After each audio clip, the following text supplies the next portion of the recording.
sa ating mga kababayan sa pagdiriw ng Chinese New Year. Ako'y napakasaya na maging kabahagi niyo po ngayong araw nito. Kasi po, hinahanap ko po yung masasayang mga pagtitipon. Yung hindi magulo. Yung hindi nag-aagawa ng hopya. Nadaanan ko po kanina yung nag-aagawa ng hopya. Doon po pala banda rin yung sabi ng gawin yan. Ako po ay napakasaya. Sapagkat alam ko po ang ating mga kaalyado na nandito ngayon, ang palagi nilang nasa isip ay kung paano lilinisin ang ating bansa. Magsisimula po sa Kapitolyo ng ating bansa sa Maynila ang paglilinis. Hindi lamang physical na paglilinis, ngunit paglilinis po kung paano po natin itataguyod ang pamamahala ng ating bansa. Napakataas po ng corruption sa ating bansa. Halos tayo po'y lulubog na sa corruption. Ang exhibit A po ng corruption sa ating bansa ngayon ay nandito na sa ating national budget. Na ngayon po, ang usapin na yan ay dinala na po sa Korte Suprema. Kailangan po kasi natin pusigin ang mga tao sa likod ng pangyayari na yan. Kung bakit po kinakailangan i-ratify ang bicameral report na nanatiling nandun po yung mga blanco. Isipin po ninyo, tinignan ko po yung aming kopya na in-email nila December 11, 2024 at 6:27 in the evening. Kasi po sa email, maka-indicate ko ang oras ng dating kopya. Yung bicameral report ito. Doon po sa bahagi ng special provision, 13 pahina kinasangkutan ng 28 blanco. Paano po i-ratify ang isang bicameral report na ito pa naman ang magiging batayan ng GAA natin kung hindi po nasubrayan yung mga blanco? Tinignan ko po yung oras. Kailangan po kasi makita natin yung oras. Noong panahon po na nag-book na yung isa naming kasama para i-ratify yung bicameral report, eksakto alas 7 ng gabi, December 11, 2024. Ano po ang ibig sabihin mo? Kung tinanggap ko po yung kopya ko 6:27 at i-ratify po na alas 7 ng gabi, yung gabi din na yun, halos 30 minuto lamang. Paano ko po mali-review yung halos mahigit na 200 pages no report ng bicameral? Talaga po sinadya nila.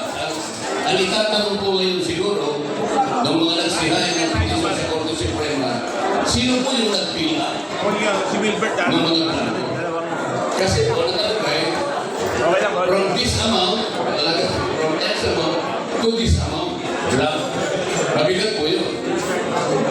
Ang nakalagay po sa omnibus motion na po pwede lamang naburahin o mag-correct pagka po typographical error. Ano ka pong nangyayari yun?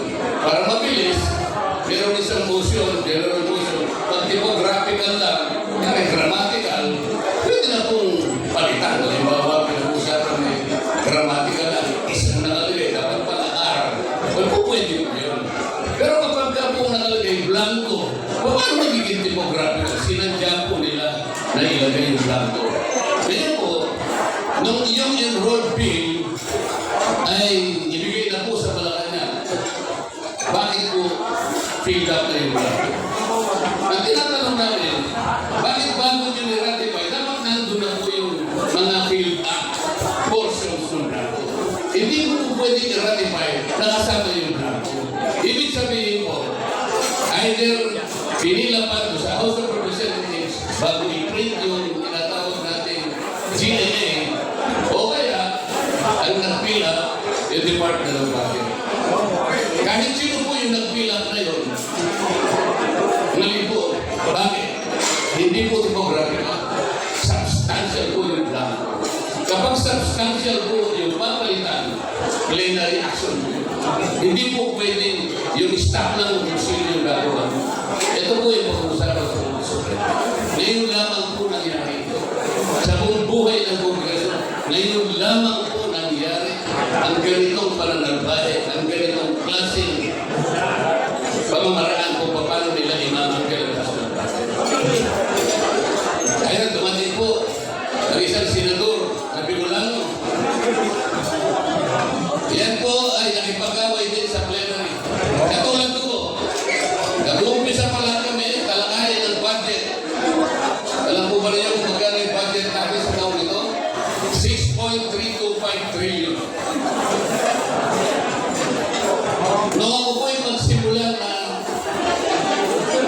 mag-usap, magtanong man lang ng ilang bagay, clarificatory question.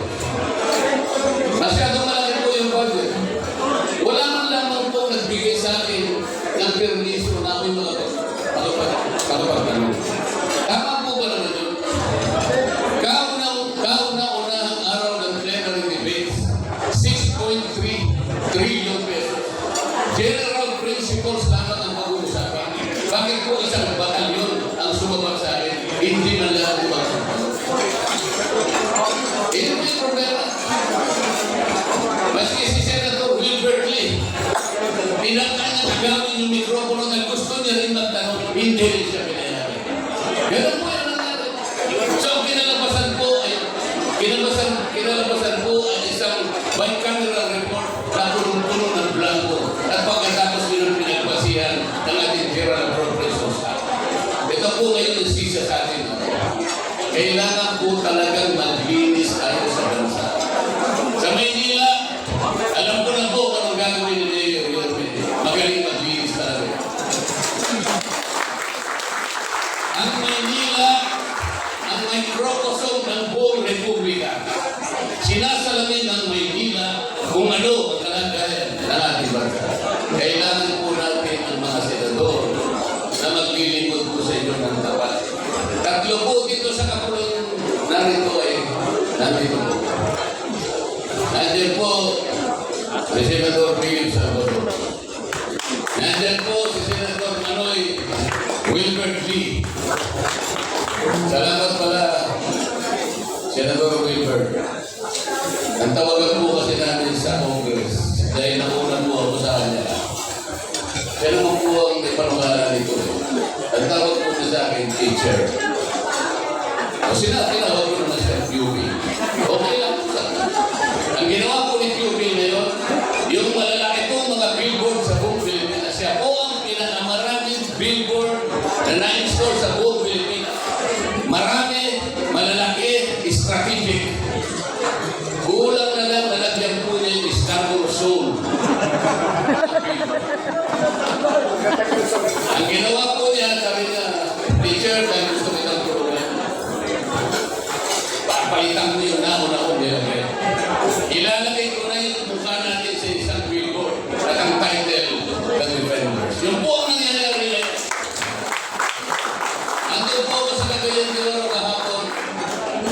Boss, yung sabi tabi ng tulay, hindi mo pa napalitan. Pero lahat po, ang iba't-ibang lugar sa ating bansa, napapalitan. Mga kababayan, kailangan po natin gawa ng paraan ang lumalalang problema ng ating bansa, ang kahirapan na pinalulubha po ng korupsyon. Ang presyo po ng pagkain. Kawawa na po ang mamamayan Pilipino. Nagre-reklamo na po siya. Talaga po, pati kuryente po. Alam namin ni Mayor Yorme anong gagawin. Alam po niyo anong gagawin nila kung talagang gusto nila na tulungan ang mahirap sa buong Pilipinas. Hindi po ayuda, hindi akap. Kasi po, yung buwis natin, kukunin lang nila. 30% ng budget natin, ibubuhos na nila. Hindi po ganoon ang pagtulong sa mahirap. Kung gusto po niyong tulungan ang mahirap, ibaba natin ang presyo ng kuryente immediately. Paano natin gagawin? Tanggalin natin yung 12% back sa kuryente. Kapag nangyari po yan, yung pera dapat natin kolekta, ibalik na lang sa tao. Paano natin gagawin? Lahat po na nagkukonsumo ng 2,000 pesos a month, pababa, pwedeng ilibre na yun. Pwedeng ilibre na yun. Bakit po? Doon sa kukolekta sa bag, doon na po natin, diretso na po yun. Alam po ninyo ba ginawa natin yun? Kung ilan ang mabibiyayaan, 2,000 pesos pababa, 4.5 million families, katumbas ng 28 million Filipinos. Yun po yung tunay na akap. Hindi yung akap dito, akap doon. Akala mo, pera nila na binigay. Hindi po. Pera ng Pilipino po yung akap. Pag binigay po sa inyo, kunin ninyo sapagkat yun ay sinuha nila mula sa inyo. Iba, balik lang nila. So, pag binigay po sa inyo, tanggapin ninyo, wala kayong utang na lupa. Dahil hindi nila pera ninyo na iba, balik lang sa inyo. Hindi po yun ang tunay na pagtulong sa Pilipinas. Isang araw mo paniligayahin dahil binigyan mo ng akap. Paano yung the rest of the day? Paano yung 2,000 days? Kung sakaling senador ang binoto mo. Paano yung makikita 1,000 days kung binoto mo yung Congress? Nakanganga pa rin siya. Hindi po yun ang pagtulong. Ang gusto ng Pilipino, bigyan mo siya ng trabaho. Ilatak mo yung mga kondisyon kung paano sisigla ang ekonomiya ng bansa. Marami ang mamumuhunan, marami gagawa ng pabrika, ng paggawa, dagdami ang trabaho, marami mapuproduce na pagkain, pagpapapresyo ng pagkain. Yun po ang gusto ng pamilyang Pilipino. Ayaw nila na habang buhay nakatatak sa kanila yung kahirapan. Kahit paano, gusto nila sa isang punto ng buhay nila makalat sila sa kanila ng kahirapan. Yun ang gusto nila. Ayaw po nila. Yung ayuda. So mga kababayan, sa ating pagsa-celebrate ng Chinese School, nandito po lahat ang aking mga kasama. Komportable ako dito. Dito masasabi ko, walang manggugulo sa akin. Walang mga agaw ng problema. Bukan mga agaw ng problema nandito sa iyo. Nandito, paano ako guguluhin dito. Salamat po